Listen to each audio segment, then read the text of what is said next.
right, let's see if we're live. If you see us go live, let me know. I usually get an alarm.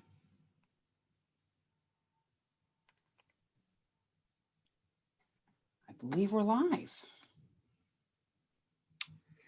All right, people. Yes, we are live on Facebook. Oh boy, today is going to be a lot of fun talking about the 20 plus sources of sizzling hot sellers. And I've been saying it like that for about 7 years since I first created the program, way back when I was in the top 5, probably more like the top 3% of realtors in my marketplace. I was so because I was a very, very active, assertive, some would have said back in the day, aggressive prospector. And there were a ton of different sources of sellers that I'm going to share with you today. Now, today is number 6 of 7 days. Monday through Friday were specific content around our programs. Today is a little bit more fun just to kind of get into the mindset and the madness of the creator of the Unfair Advantage and tell you some really fun stories that will encourage you to meet people that you might normally not would have thought about meeting. And tomorrow we will be doing some interviews with people that I've worked with and people who've made some of these really cool donations. So if you have not watched the other videos, go back through to see how we list, how we liquidate, how we leverage, how we leave legacy, and meet the ideal sellers as I introduced the specialized nonprofit Bruce over at Realty Gift Fund. And that was a great introduction. So today, let's delve into, make sure you have your packet. And once again, if you are rewatching this on YouTube later on, the link will be in there, cammybaker.com/lab to get the booklet so that you can follow along with us all week. And today is day number 6, where we are talking about the 20 plus sources of sizzling hot sellers. Now, I'm actually going to share my screen and I'll scroll through the PDF of what these look like. So here they are. I'm going to scroll backwards. So tax sales. Well, over the time of the folks who are playing with me over in the boot camp and the Unfair Advantage, we'll tap into some of these sometimes because a lot of these are also going to be people that could donate real estate. But from tax sales, dumpster diving, meaning when there's a dumpster outside of the property, what to do with that. When sellers first have to buy, a lot of the time sellers won't list their property unless they have the ideal property to buy. We talk about that. Landlord court. Landlord court. I guarantee you've never thought about that. So right now, I don't know how much physical court there is, but every city, every county, every state, every area has different days. Some of them do evictions in the first week of the month, etc. But if you're at landlord court, when there are 20 landlords there fighting and duking it out with tenants, I guarantee you there's business to be had there. And that's another fun one to talk about. 1031 tax exchanges. I could go on and on about those and how to get deals from that. Don't want to give away everything. I just want you to see that there is a really fun full list. And of course, my number 1 and number 2 are expired listings and for sale by owners. And we will be talking a little bit about them today. But let's go to our sheet where it says Cammy's top 3 favorite sources then. So I'm going to share a fun story with you about each one of them. And I will start out with, and these are not in any particular order, but number 1, right in there, non-occupied sellers. So non-owner occupied means the property is not occupied by the owner. In other words, you're looking at the tax card and Bob Smith is the owner and he gets his tax bill in Florida somewhere, but the address of the property is in your town. Or the address of the property is 123 Main Street and he lives at 555 Main Street. In other words, If he doesn't occupy the property, it's non-owner occupied, as we call it. And therefore it's an investment property, whether it's a piece of raw land, whether it's a parking lot, whether it's a condo or a strip mall, that's all another conversation. But if he doesn't live there, it's investment of some sort. And way back in the day, when I was learning how to prospect and I was looking these kinds of properties up, like I was so ignorant. I was so green that I didn't know if he didn't live there. I couldn't even tell if it was just a parking lot or another whole building. Like it, I was really, really green when I started doing all of this prospecting. And I say that to encourage you that, when you're hungry, when you're tenacious, when you have children to feed, when you've got rent to pay, when you don't want to get a job, like when you really want to get out there and make stuff happen, you just do it. I've said many times over the years, there's knowledge on ice and there's ignorance on fire. Knowledge on ice is when somebody's just too smart to get out of their own way. They're very smart, they're very analytical, they're picking everything apart, they're knowledgeable, but they're not doing anything with it, whether it's fear of failure or whatever. They're knowledgeable, but they're on ice, they're not doing anything. Ignorance on fire is someone like myself. My whole life, I have been ignorance on fire, meaning in my belly, I've got a fire to do whatever it is. Back then it was find listings. Now it's find realtors all over the country who want to be charitable gifting and real estate specialists. But having that fire in the belly and not really knowing what to do. So kind of ignorant, like, well, I know I want to do this, but I'm not even sure what the next step is. Let's just do something.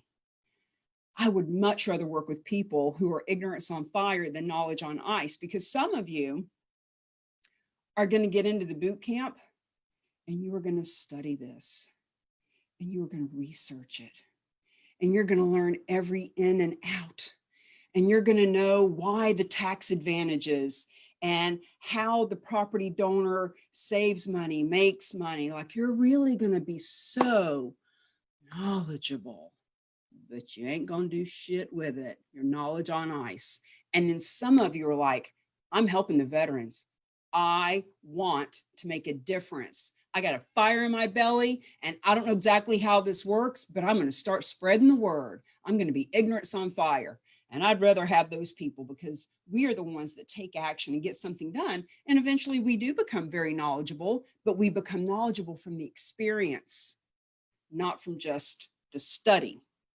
So this first group of non-owner occupied, I had a woman that I was calling. She literally lived 3 houses down.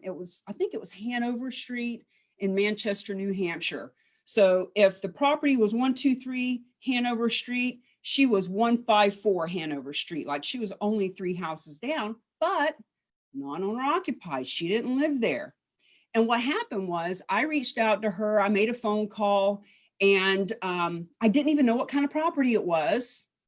But when she set an appointment with me, I looked it up and lo and behold, it was an 11-unit building, downtown Manchester, fully occupied. And there was another guy in my office who just so happened to have had an 11-unit building on the market that he happened to own. And I asked him, I said, hey, Tom, I've got this appointment with this woman and it's an 11-unit building. I don't even know what to do with that. And he said, well, you need to find out if they pay their own utilities, if the utilities are included. Okay, got that. He said, you need to make sure, do they have parking or not? Now, this is how ignorant I was at the time. I said, no parking? How could you have 11 tenants with no parking? Of course it has parking. He said, oh no, you'd be surprised. There's a lot of buildings that don't have parking. And of course, over the years, I found out that when you're in downtown anywhere, there's a lot of buildings that don't have parking, including this one, did not have a stitch of parking. It was 2 buildings on a lot without a driveway of any sort. But that's just like how new and green I was, right? So she comes down she wanted to come meet me at my office. once I figured out what kind of building it was, she said, I don't want to scare my tenants. I don't want them to know that I'm thinking about selling it. So she came down to the office and met with me in a conference room, and I'll never forget it. She said, Cammie, you were a bulldog getting me on the phone and getting me down here. Do you think you can sell this building? And I looked her straight in the eye and I said, Sylvia, absolutely I can. Now, I had no idea anything. That's why I was asking questions of other agents, but I knew that when she hired me, I would bend hell and high water. I would ask any questions I needed to. I would find out the answers to any questions that I needed to find. So we listed the property. We listed it at $750,000. And I don't know where you are or what your marketplace is like. And this was 17 years or so ago. But for me at the time, living in a mobile home, driving a Hyundai, a 2 or 3 year old in daycare, used to making, working for this agent that I was hired as his listing coordinator, used to getting paid $500 a week and making that work. This was a big, big deal. Long story short, we sell the property. And when we sold it, as a matter of fact, we didn't even let the tenants know it was on the market. There was no sign. When we went over and did showings, we told them that we were, doing a tax audit or a insurance audit or something. But the woman who bought it was doing a 1031 tax exchange. And the woman that was my client was 65 years old, Sylvia. She'd owned that building for a very long time. And because she lived so close to it, it was in immaculate condition. Like, owner occupied, when the owner is in the building, tenants are way different than when the owner lives across the country. And she didn't live in it, but she was close, and she was a drill sergeant with that building. Well, the woman who was buying it was in her 80s, and she had sold a building just in Rhode Island and was doing a 1031 exchange. And with this 1031 exchange, there was no financing. There was none of that. It was a cash deal. And for those of you who are very seasoned, you know that instead of signing a big stack of papers that takes an hour, it's basically, here's the bag of cash, here's the deed. The quickest, easiest closing I think I've ever done. And it was the biggest commission check that I ever got. And the woman who bought it, she's in her 80s, right? And we're having an appointment, and her cell phone rings and it starts playing La Cucaracha, La Cucaracha. And she started dancing like that. And I thought, ooh, man, you're my hero. That's how I want to be when I'm in my 80s, dancing to La Cucaracha on my phone. So with that check, I had been wanting a 64.5 Mustang convertible like you only read about. And I had a picture of it up above my prospecting station, and I was looking at a car like that all the time.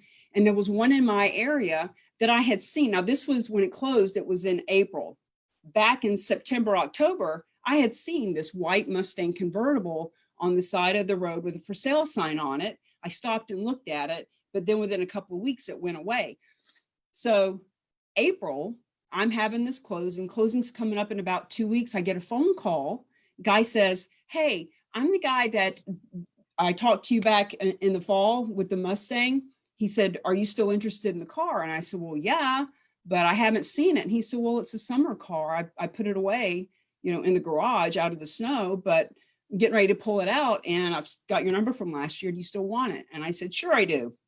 So when that building closed, I used $16,500 of my $18,500 paycheck to buy that car.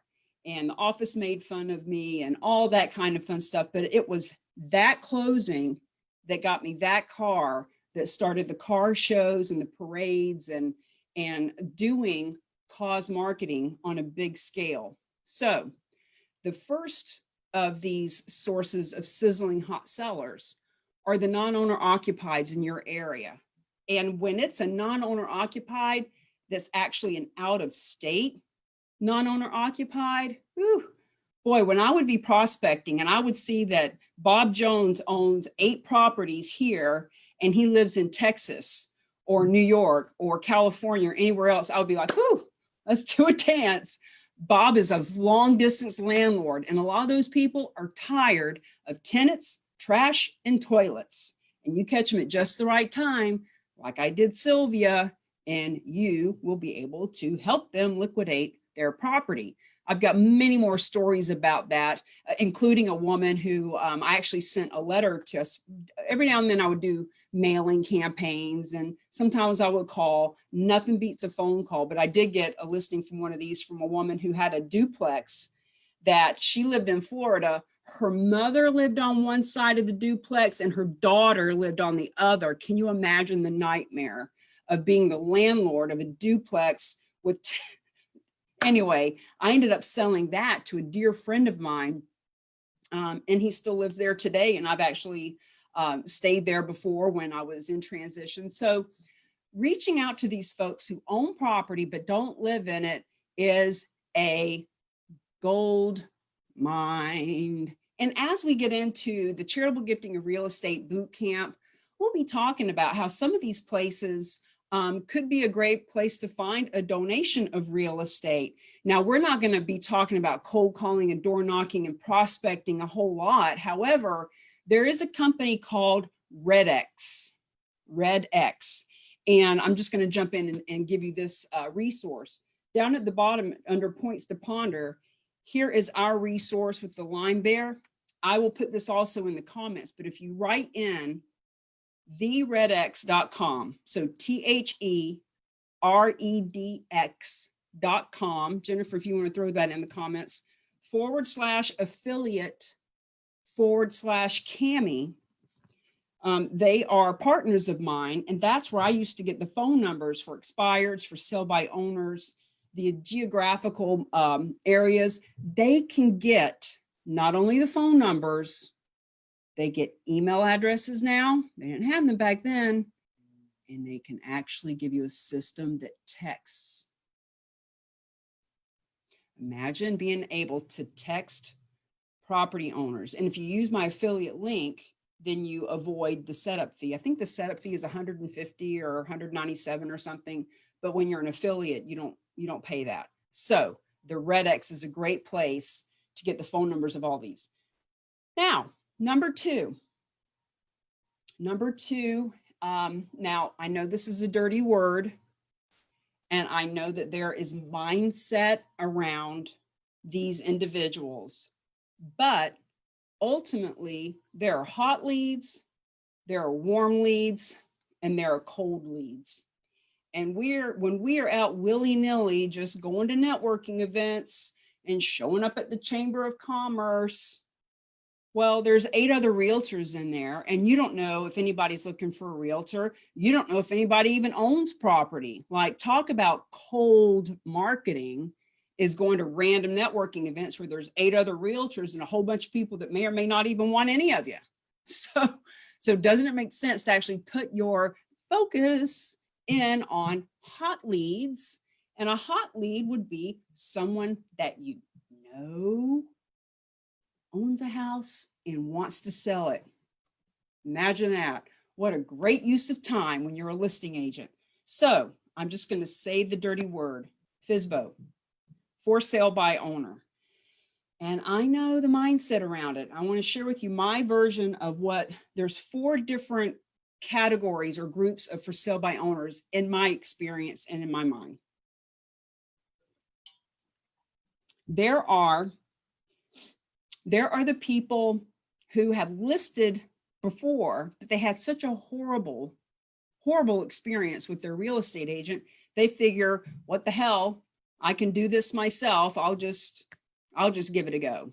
So they're expired really, but now they're for sale by owners because they had a bad experience. There are the people who are just know-it-all, negative, arrogant. You talk to them and they sold real estate in California in 1972, and they know everything and anything, and there's no way you're going to get an appointment with them. Thank God, because what a nightmare they would be, right? Then there are also people who are investors who buy and sell more property than you'll ever do in your lifetime. And they don't need you to help list the property. They don't. They sell 8, 10, 15, 20 houses a month.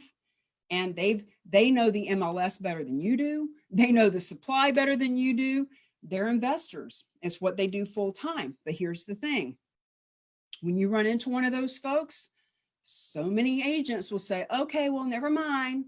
Here, they do this full time. They're professional. They may not hire you to help them sell it, but guess what? They can't sell all those properties if they don't buy them first.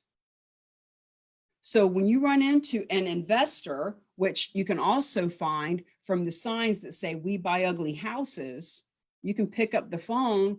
Don't just drive by that sign every day. You know what I'm talking about. You've been driving by it for 3 months or 3 years. Just call them. They're investors. Find out what they buy. Or do you look for single families? Do you like tear downs? Do you want to do condo conversions? Are you looking for 10 doors and up? In other words, don't let that resource pass you by.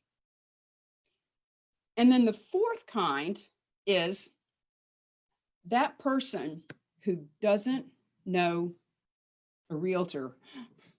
What? There's actually people out there that don't know realtors. They're few and far between, but they're there. In other words, they're just friendly people. Grandma died and now they got a house that they need to sell and they don't know what to do. So they put it on for sale by owner. They don't know any realtors, or the ones they know, they're just trying it on their own. That's all they're doing. They're just trying it on their own. So here's my story of one for sale by owner that turned into 4 deals and a wonderful friendship over the last 10 years. So I'm making my calls. I called this for sale by owner, and she was just like this fourth category I was talking about. She's a doctor. She's been married for 30 years. Her and her husband own 3 properties. They're going through a nasty, dirty divorce, and she has been charged with liquidating their investment property. So she and I go and we meet. It's a 4-family building in Manchester, New Hampshire. And we meet on the 4th floor. That unit is empty. It's in a mess. We flip over some paint cans.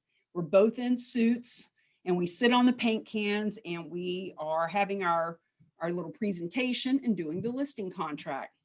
So she signs the listing contract with me. Her name is Peggy. And within about a month or so, we got the building under contract and I had the buyer too. So it was double-sided, full commission for that property.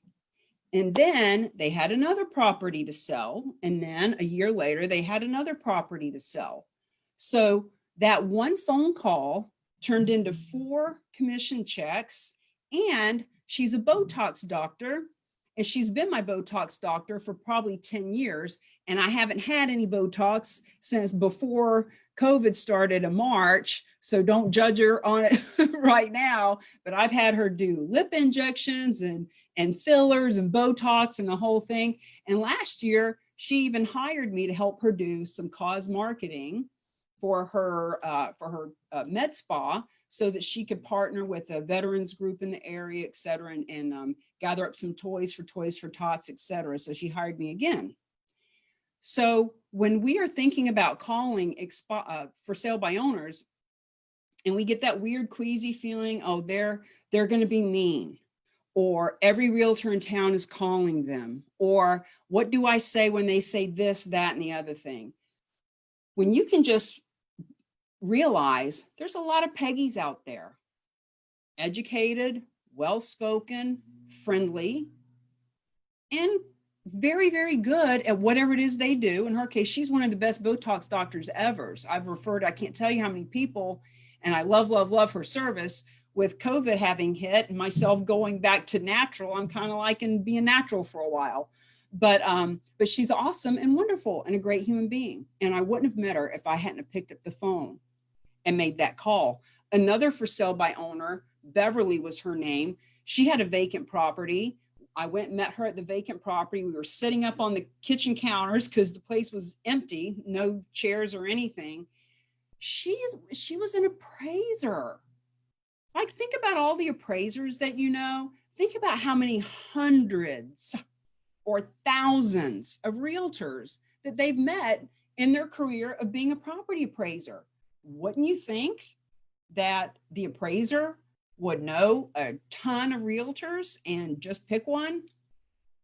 Well, you know, you don't know what's going on in people's minds. So Beverly and I are chatting it up. She's telling me about her husband being a really, really bad health, I think cancer, brain cancer, I think. And she was just overwhelmed. She's taking care of him. She's taking care of her business and her kids and now this property, and it's vacant, and it's been vacant for so long that there's freaking spider webs, you know? And as we're talking, I said, Beverly, I didn't bring the listing contract inside. I just came to meet you. I said, but I've got one in the car. Do you want me to go get the listing form and just help you with this? And she said, would you help me? Would you do that? And I said, yeah, of course.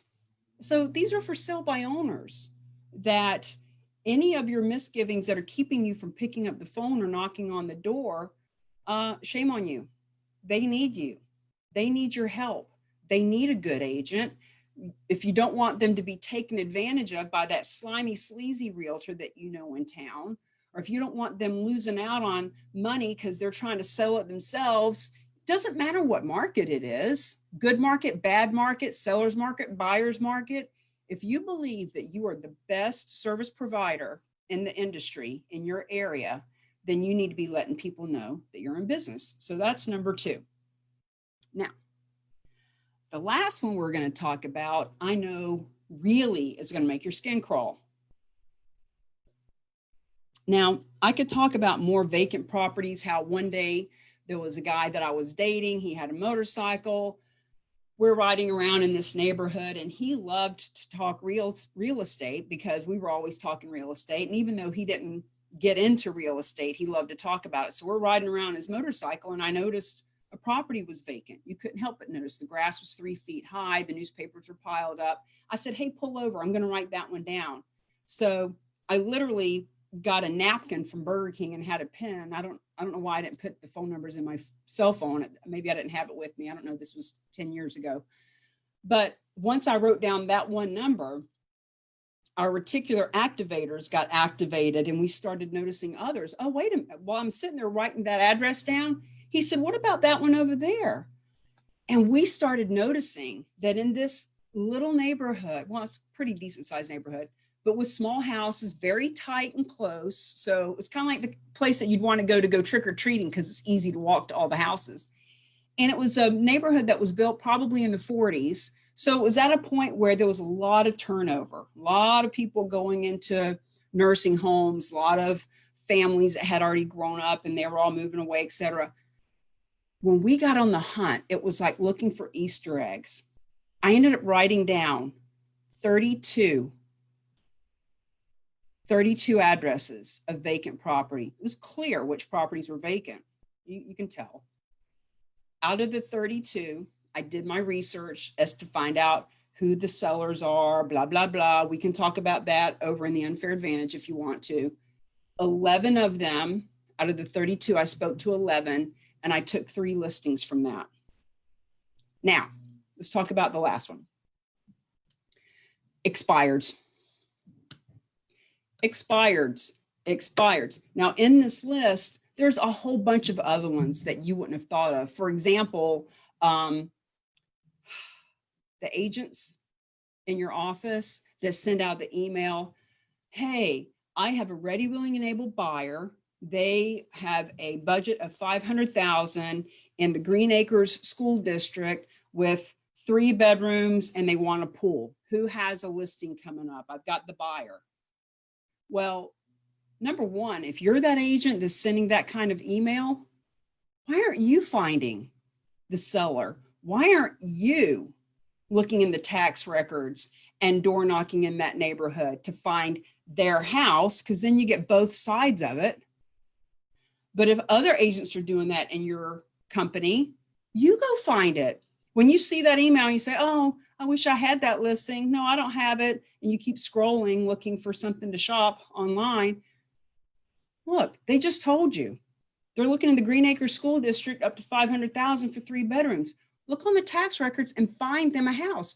Do you know what a simple conversation that is to have with a property owner that you already have a ready, willing, and able buyer? What would it take for them to want to sell? So there's all these different kinds of things in the 20 plus sources, but expireds.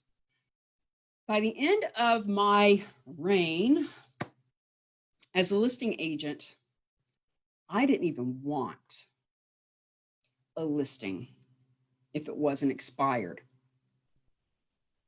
Why would that be? Why would I not even want a listing if it wasn't expired? I'm just going to pull up the chat in case Jennifer gives me anything to comment on. Because, and sometimes when I would teach 10 listings in 30 days, which is one of the bonus classes, if you get involved with the Unfair Advantage, there are 3 bonus classes that or packages that we're pulling out of the vault. One of them is this 20 plus sources of sizzling hot sellers. One of them is the cause marketing campaign, which is off the chain, something that will help you to build relationships and resources in your neighborhood, creating a cause marketing campaign. But the other one is 10 listings in 30 days. When I made the phone calls September, October, November, December of 2013, it was my 3rd time in real estate because I'd make 150, 200,000 in a year. And then I've got squirrel. What? Oh, there's something over there. So I went and did network marketing, and I went and moved to another area for another business. But the 3rd time I came into real estate, which I always did, because at the end of the day, to make 6 figures in real estate is really pretty easy, especially when you consider that the competition isn't really that stiff. Like, to be in the top 5% of real estate really isn't that hard. It's such a low entry kind of industry. You know, anybody can get a real estate license and call themselves a real estate agent. So to really be good, it's really not that hard. But anyway, September, October, November, December 2013, I'm making all these calls. I had just gotten a divorce. I was moving back from New York back to New Hampshire. Made all of this prospecting right in the time when people are saying the holidays are a problem. I'm waiting until the spring. I think I'm going to relist with my other agent. Blah, blah, blah. January of 2014, I took 10 listings. In January, in New England, in 3 feet of snow, when all the other agents are taking time off because people are waiting till the spring. People aren't going to do anything to the spring anyway. Bullshit. You need to be able to explain to them why waiting until the spring is not to their benefit. So 10 listings in 30 days, started doing classes and teaching that. And that's why we have it as a program. There was a day that I did a 6-hour boot camp for 10 listings in 30 days, had a professional videographer there, and we broke it down into 6 segments, from business planning to mindset, to role playing, to scripts, to handling objections, et cetera, et cetera. It's a fabulous, fabulous class. And if you're part of the Unfair Advantage, I'll give that to you as a bonus. And we do not teach in the Unfair Advantage how to do any icky cold calling or any objection handlings from the perspective of, let's figure out how to convince or coerce or, you know, say to people what they need to hear to hire you. What the beautiful thing about the Unfair Advantage and charitable gifting of real estate is we're just informing people. We're letting people know that this is a possibility, that our nonprofits can get funded instead of all the fundraisers that are broken, and we can give people a fabulous tax incentive. So in other words, we're not teaching how to handle objections. However, that program and learning about body language and personality styles and different things is really, really, really beneficial. So the third one that I want to talk about is the expired listing. Why would I only want an expired listing? Well, number one, when you're going in to take a listing and Bob and Mary have owned that house for 30 years and they haven't been in the real estate world, they think they can get more than it's worth. They want to tell you how to do your job, that you need to do open houses or whatever. They are kind of running the show. And if you are willing to take that listing overpriced and do all these things that they're wanting you to do, 6 months later or a year later, when someone like myself comes in and lists it at the right price. So it's best in life to be firstborn, second wife, third realtor. Michael DeShavi loves that comment there. And I think I learned that from the Mike Ferry organization, but it's so appropriate. When you're the firstborn in a family, you have an unfair advantage. When you're the second wife, sometimes you're treated a little bit better than the first wife because now they know what their mistakes were. When you're the third realtor, hello, they already tried the price that it won't sell at. Somebody else has already spent $1,000 on advertising, and somebody else has already sat there every Saturday doing an open house, et cetera, et cetera. By the time you're the third realtor, that baby is due, that job transfer is getting ready to expire, the divorce that they're doing that they need to get apart is making everybody crazy, et cetera, et cetera. They are motivated. And when you go in there and they had it listed at $1 million when it should have been at 800 a year ago, and then it dropped to 950 and dropped to 850, et cetera. You come in, you now listed at 800, it's under contract within a week or 30 days, you're the hero, you get paid, they get to move. It's a beautiful thing. Let somebody else go do all the research. Let them figure it out. So that's number one. They're much more motivated. Number two, somebody else has already measured all the rooms and gotten the tax card. And every state has different rules and regulations in the MLS and blah, blah, blah. No, we don't want to use somebody else's photos or description. But if they've already measured the rooms and there's already a copy of the deed online, my point is there's a lot of things that have already been done. When I would take an expired listing and our MLS, you could clone a listing. You know, like if people had new construction, let's say you have a new construction and you're getting ready to put 50 listings in that are all the same type of thing, you can clone and clone and clone. In other words, pull that information over, give it a new address, pull that information over, give it a new lot number.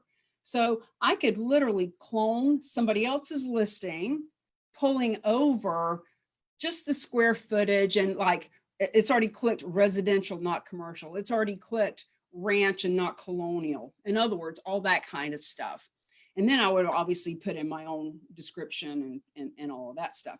And by the way, that's another reason why expireds are so easy to take, because so many agents suck ass at photos and descriptions. I would have in a book before and after. And if you're a new real estate agent, you can do before and afters of somebody else that does expireds. You can do before and afters in a lot of different ways that aren't yours, but within 3 months or 6 months, especially if you're working with me, you're going to have tons of before and afters to make a book of your own stuff. But I would show the prospective buyer, look, here's 123 Main Street. Look at the photos. There's a thumb. Yes, you know what I'm talking about. In the photo, there is a 3-word description when you have room for 1,000 words. You can show them what it looked like before.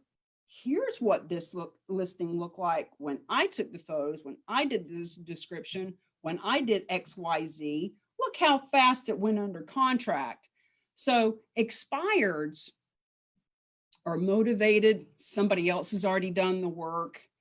And you know that they're a hot lead. Some of the students that I have taught over the years, one of them, Ashley Rio in the Bedford, New Hampshire marketplace. When I taught her how to do this, she liked to go back and call expireds from 3 months or 6 months or even a year or two ago, because at that point, nobody was calling them. And she had a lot of success with that. That $750,000 transaction that I did, that was the highest price listing that I ever took. And in some marketplaces, the top of the line. Some marketplaces, that's a tear down. But in my marketplace, that was a damn good listing. She's taken many listings way over that, and I taught her how to do it. So expireds, let me give you a story.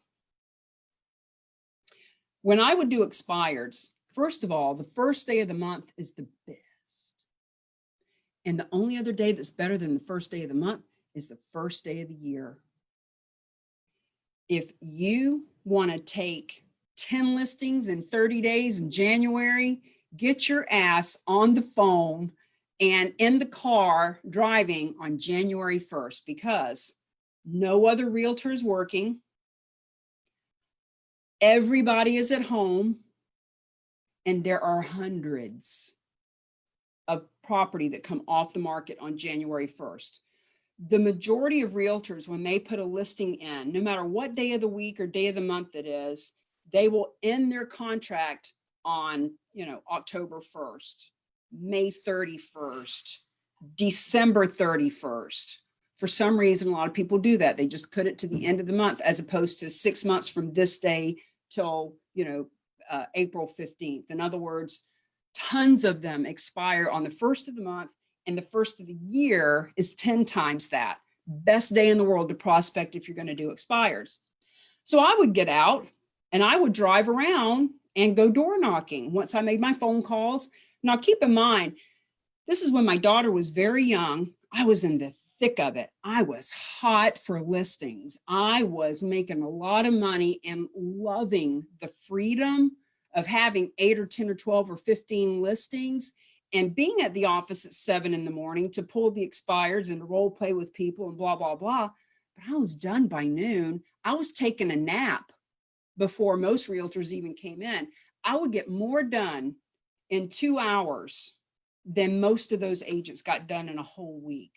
So this particular day, I go out, I've made my calls, and I would chart out on my way home, maybe I want to hit this town and I'll go knock on these 3 expired doors, etc. So I knock on a listing that was literally about a mile from my house, knock on the door. It was in the evening. The husband and wife were home, told him who I was and what I was there for, and they invited me in. One of the benefits of being an unassuming female that's, not intimidating at all is people will invite you in. And of course, you have to use your own judgment about that, as far as safety goes and all that. But if you're a listing agent, you walk into strangers' houses every day. That's what you do. So I walk in and I take the listing. I listed their house. Nothing to write home about, nothing fancy. It was probably about $150,000 home, which in my marketplace at that time was on the lower end of pricing, but in that town, it was normal. So I sell their house, and a woman, the wife calls me a couple months later. She says, "Hey, by the way, my sister, her boyfriend has a multifamily that he wants to sell." So she introduces me to them. I go over to meet Jerry. Jerry was the boyfriend. Come to find out, Jerry had six multifamilies to sell. He had been a landlord, a slumlord, for about 30 years. He had bought a lot of these buildings for $10,000 back in the 70s and 80s. He had bought a couple of them at tax sale, et cetera, et cetera. They were all right in this one town. 4 of them were on Main Street. 1 of them was on Church Street, and 1 of them was on this other street, right where you could literally stand in the yard of any one of them and see all the others. So I listed all of them as a package deal, and I listed them individually, and off we go.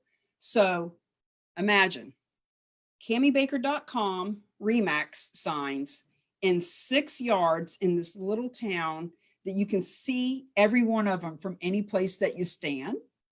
And there was a car show in that town that I drove my Mustang in every year. In this particular year, it took a little bit different route for whatever reason.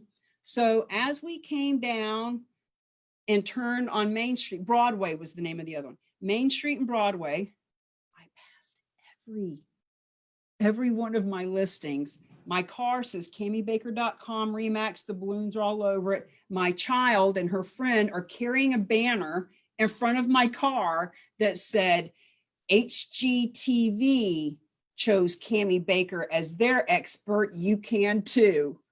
And throwing frisbees and passing all of those.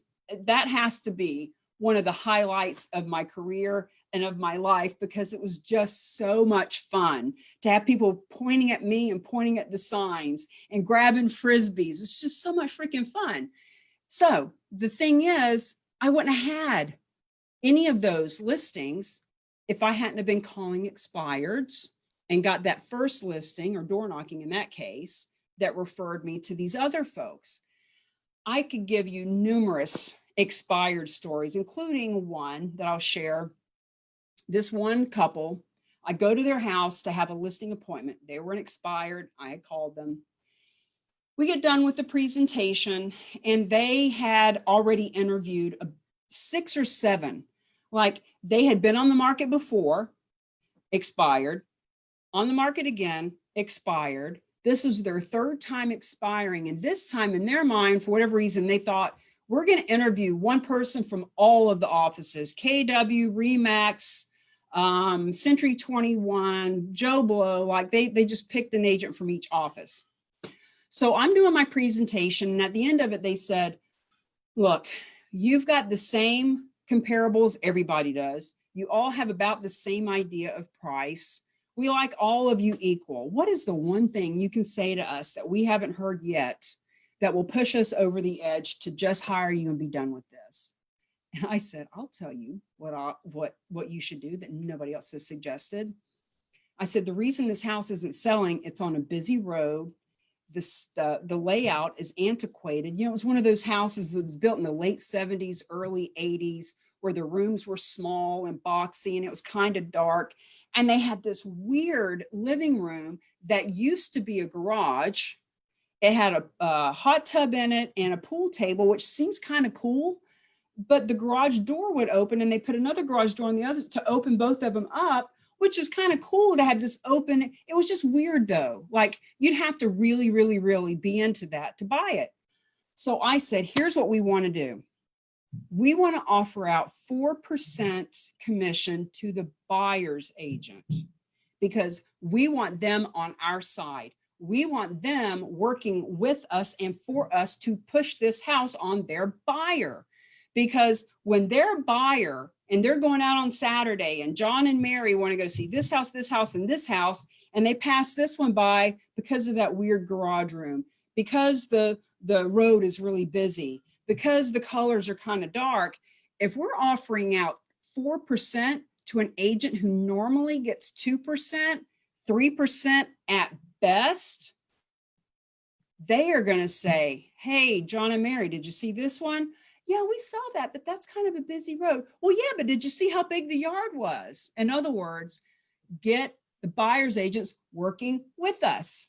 And I said, don't worry, I'll keep my normal 3%. Let's do it at 7%. I'll just keep my normal 3%. Let's give them the 4%. They hired me at a higher commission than anyone else because I explained to them the logic of that. And I'll tell you something, that agent worked her ass off.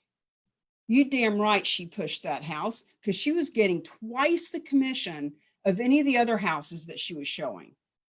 So expireds on our list are my #1 favorite. So on our list, Cami's top 3 favorite sources then would be those 3 that I just mentioned. What would my favorites be now with the new conversation around charitable gifting of real estate? So this is going to kind of flip your head around, kind of turn you on your ear about this, because you've all heard about expireds and for sale by owners and vacant properties and REO and luxury and condo conversion and 1031 tax exchange, blah, blah, blah. But what if you had a way to get these next 3 that I'm going to talk about working for you and with you and pumping you with listings and introductions and speaking engagements and cause marketing campaigns that you just can't even imagine yet. But when you have the unfair advantage, when you're working with somebody that's super creative, that's what happens. So I would say in no particular order, but I'll put them in order. Number 3, 3, 2, 1. We'll count it down. Vendors. Vendors meaning mortgage companies, title companies, stagers, etc. All these people that you already know that are already doing a ton of business. Yeah, sure, they've given you a deal before. Yeah, you've got great relationships with them. But guess what?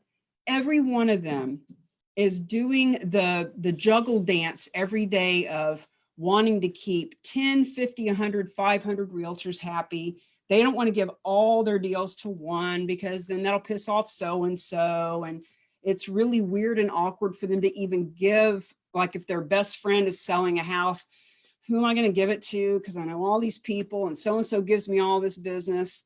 So it's just a really precarious place for them to be. And typically you wouldn't normally get a whole lot of business from them. Not like you can now. So charitable gifting of real estate. Every one of those mortgage people, every one of those title people, think about the title companies. If anyone in your market knows people who own lots of property, people who have tons of equity in their property, people that they have done refis and cash outs and closes and things, and they have clients that do 10, 15 deals with them a year, that they know, they're in the know about who owns property, how to find them, et cetera, et cetera. When you let them know, hey, Stewart Title, charitable gifting of real estate is a big deal. The two most important industries are real estate agent, because they got to hire us to sell it, and the title company that we choose, because the title company needs to meet our specialized nonprofit. They need to understand how these transactions go down. They need to understand that the donation is going to Realty Gift Fund, and that in some cases, Realty Gift Fund takes possession and sometimes does kind of a back-to-back closing in the same day. Don't want to get into all the details about that right now, but my point is that the title company is extremely important. So it's a great way to start the conversation with them. And then also, hey, who does your company like to support? Oh, we love our veterans. The owner of the company is a veteran. His father was a veteran. We are appalled at how veterans are treated. As a matter of fact, we're thinking about opening our own veteran home. Interesting. Why don't we get hundreds of thousands or millions of dollars donated to your veteran group? How do we do that? So the vendors that you know are a cash cow. They who normally wouldn't hire you, or they might have a list of 10 agents that they'll give you a lead, but then they give that person, they go, this is different. Let me just see what, let's do, okay. Just looking to see if we had any questions. So the vendors, because when you think about it, that mortgage company, not just the agent that wants your business, but the 10 others or the 50 other mortgage people in their industry, in their office, they all have nonprofits that they want to support. And when they find out that you're the charitable gifting of real estate specialist, you really want to open your mind to how this opens conversations for you that you've never had, that no one else in your marketplace is having. So vendors would be one of my top 3 now. The second one of my top 3 now would be nonprofits. There are 1.6 million nonprofits in this country. And in your marketplace, there's at least 100, if not 1,000, if not 10,000. If you're in Boston, if you're in LA, or if you're in the smallest little podunk town out in Arkansas, there's a ton of nonprofits. Think about all the churches, all the universities, even the RIAs, Real Estate Investor Association, REIA, REIA.com. REIA is all over this country. There are 6 or 7 just in Massachusetts that I know of. I used to belong to one in Manchester, New Hampshire, and shit, there's even 3 or 4 even in this little small state of New Hampshire. A large majority of the REIAs themselves are nonprofit. It is appalling that the real estate investor groups in this country that are nonprofits do not know how to accept charitable gifts of real estate to run their own freaking organization. So when the nonprofits start to understand that you can help them get funded, not spend 3 to 6 months doing a fundraiser, not just give them $100 at closing, not just introduce them to a donor, but actually help them get funded. I just came up with a campaign today. There is an owner broker here in this area that I haven't talked to in about 6 years, and we're having lunch today. He has 40 offices and 800 agents, soon to be 900 with the acquisition of another office coming on. We're going to talk about doing a charitable gifting of real estate specialist challenge, whether we call it be the hero in your community or be the change agent in your community. Each one of those 40 offices, let's say they each have about 20 agents. We're going to let them know charitable gifting is a thing. If you bring a deal to the table in the next 90 days and want to be the hero in this office, we're going to choose one person so that when that sign is hanging outside of the office that says we have charitable gifting of real estate specialists, every person who calls or emails or reaches out, what is that about? Can you help my church? Our veterans group heard that you have a charitable gifting of real estate specialist. That one person is going to get all the leads for a 12-month period. And the nonprofit that they choose will be the one that this company and this office supports and promotes during that 12-month period. So when we start to let their agents and the nonprofits and people in all 40 marketplaces know about this, we'll let the nonprofits know, listen, if you want your nonprofit to be the one that this office supports for the next 12 months, it would be really smart for you to have a real estate agent in that office to make that happen. Whether it's an agent that's already there that you can reach out to, you got to help them get a deal. One deal, they'll be qualified to be in the running. Or even if it's an agent from another office, let them know, listen, you can stay at that other office, but if you'll move your license over here, you have a shot at being the hero in the community, and our nonprofit is going to be promoted for a year because of that. Do you see how freaking creative this can be? Do you see what a big deal this can be? So my second choice now would be the nonprofits, because the smart, visionary, forward-thinking, money-hungry nonprofits are going to want to support that realtor because it puts hundreds of thousands or millions of dollars in their pocket. The third one that would be my new favorite, high net worth people. The people that you may already know, but they always use so-and-so because that's the agent who works that neighborhood, or all of the high net worth people that you'd like to know, but you just never had a way to get into their circle. You never really knew what you would talk to them about. What are you going to talk to them about? How the market's going? Every agent knows that. What are you going to talk to them about doing a 1031 tax exchange? There's 10 of you that can do that. Here's the thing. High net worth people, you're going to have a different conversation with them. You're the one that's going to show up as the educated, informed, statistically 1% of agents who understand how this works. And not only can you find out who their nonprofit is that they want to help and leave a legacy with, you can show them how this is an estate planning tool that they didn't have before. And you can now build a network with financial service people who have access to those folks. I talked to a guy in Boston about a month ago who was introduced to me by another woman whom I asked, who do you know that owns real estate companies and they're philanthropic and forward thinking? Talking to this guy, and he said, interesting. So he owns a real estate office and he's a financial service person. He has a client. Now, yeah, these people exist. You're just not having conversations with them. He has a client who is being gifted. She's inherited properties that are profitable, that are well maintained, but she knows and he knows that once they are in her possession, she didn't have a clue. Those buildings are going to go downhill really quickly. She doesn't know how to manage. She doesn't know how to landlord. She doesn't want to. She doesn't want to learn. But the tax implications of selling them, et cetera, et cetera. So the estate planning around this is so huge for them. So when the financial service people in your area learn that you can help their high net worth people with this, ooh boy.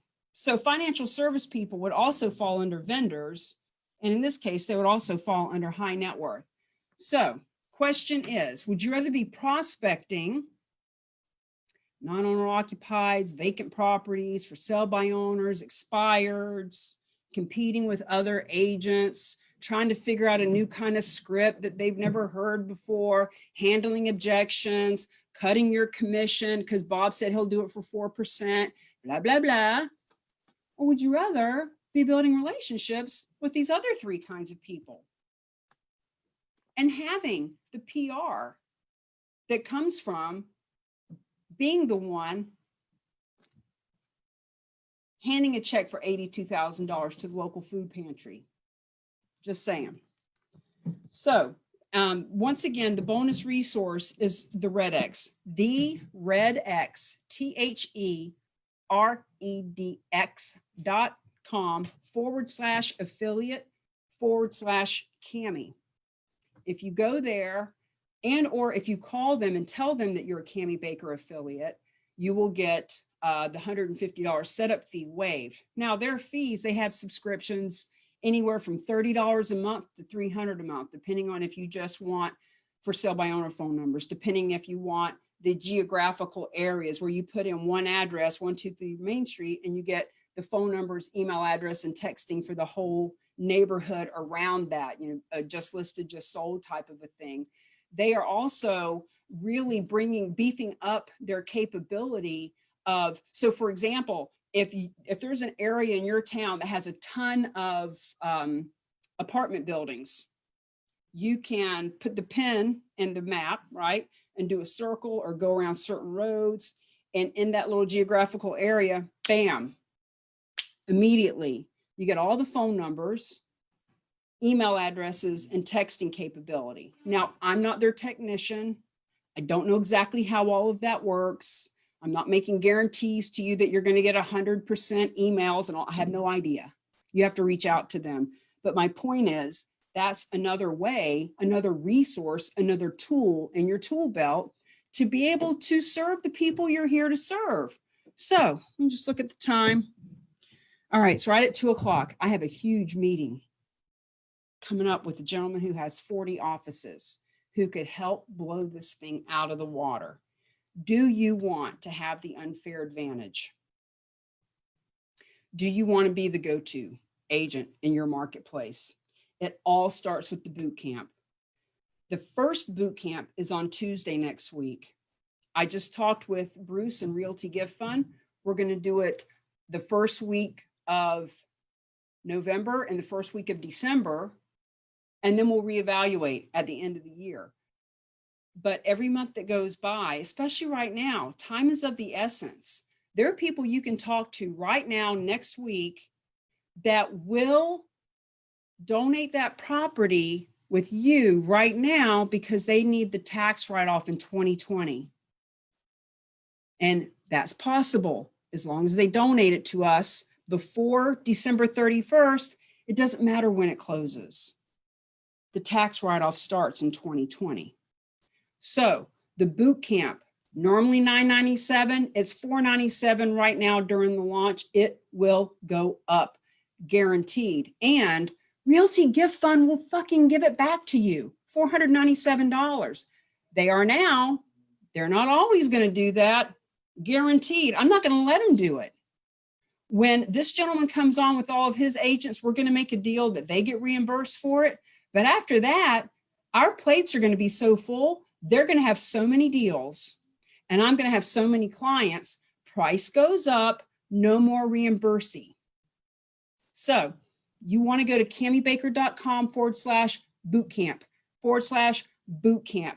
Get signed up for the boot camp to be live next week, or for the next 30 days. The only way to get the information is to watch it in the replay for the same investment. You can either be live with us, asking questions, building rapport, getting to know Bruce and I in a one-on-one kind of situation where we recognize your name and your face and we return your phone call because we know you. Or you can watch videos at midnight and try to figure it out on your own. Or you can wait until next year when the other agents in your marketplace are already doing it before you. And now you're like, oh shit. All right, it's time to help the veterans, time to help the domestic abuse people. The first step is doing the boot camp. Steps 2 and 3 of the unfair advantage only happen if you qualify. You apply to qualify. Apply to qualify. cammiebaker.com/the unfair advantage, all lowercase. cammiebaker.com/the unfair advantage. Get in the boot camp, fill out your application, and let's see if you qualify, because we only want positive go-getters, visionaries, people who actually want to make a difference and make money at the same time. We don't want anybody that's a complainer or going to be dead weight holding us back. We got big things to do. We got millions of dollars to donate to nonprofits. And every $1 million that gets donated to nonprofits is $60,000 in commission that we are paying, wanting to pay, wanting to give away, and reimbursing you the $497. So that's it. I got to bounce. Tomorrow, same bat time, same bat channel. I'm going to be interviewing one of my dear friends and clients who has been with me through a couple of other programs and is now our representative in the New York City marketplace. Oh, and by the way, I will be mailing out 3 more books today, because when you invest in the boot camp, you also get a copy of my book autographed by me and mailed to you. I think of that because Michael has purchased 30 or 40 of these by now. He hands them out when he goes to networking events, et cetera, but they're going to Sarasota, Florida. They're going to California. One's going to Denver, Colorado. In other words, the word is starting to spread. You can get on the train or not. Tomorrow, I'll be interviewing Michael, and I'm also going to introduce you to Bob Tate, one of the donors who has donated 2 properties, over $600,000 that was divvied out amongst 4 nonprofits. So be with us here tomorrow. And if you have a question, whatever that thing is that's holding you up from having the unfair advantage, reach out to me or Jennifer, because we can help you. Bye.